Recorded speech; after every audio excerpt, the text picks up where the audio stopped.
तालुक्यातील अर्धापूर येथे महानुभव मंडप महात्मा बसवेश्वर चर्चा क्षेत्र संपन्न।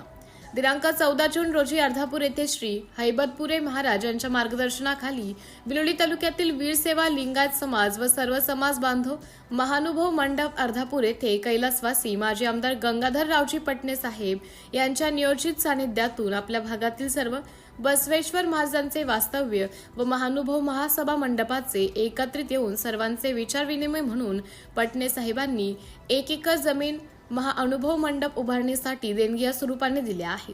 तोच कार्यक्रम समोर सुरू ठेवण्यासाठी हैबतपूर महाराज यांनी नियोजन करून दर महिन्याच्या दुसऱ्या रविवारी तालुक्यातील संपूर्ण समाज बांधव व वीरशैव लिंगायत समाज यांनी अनुभव मांडवात येऊन बसण्याचे विचार व आपले विचार यावर चर्चासत्र व मार्गदर्शन बरेच व्याख्यान करते याचे व्याख्यान ठेवण्यात आले होते। या कार्यक्रमाचे उचित साधून विभूते कुटुंबियांकडून सर्व सद्भक्तांना महाप्रसादाचा कार्यक्रम शिवसाई सेवाभावी संस्थेचे अध्यक्ष सौ गोदावरीताई शिवलिंगराव विभूते व शाळेचे सचिव शिवलिंगराव इरान्ना विभूते यांच्या वतीने अन्नदान करण्यात आले। आलेल्या सर्व समाज बांधवांचे विभूते कुटुंबे यांच्या वतीने सर्व सत्कार करून आभार व्यक्त करण्यात आले। सिटी इंडिया न्यूज साठी प्रतिनिधी संजय संतुकराव हलबुर्गे।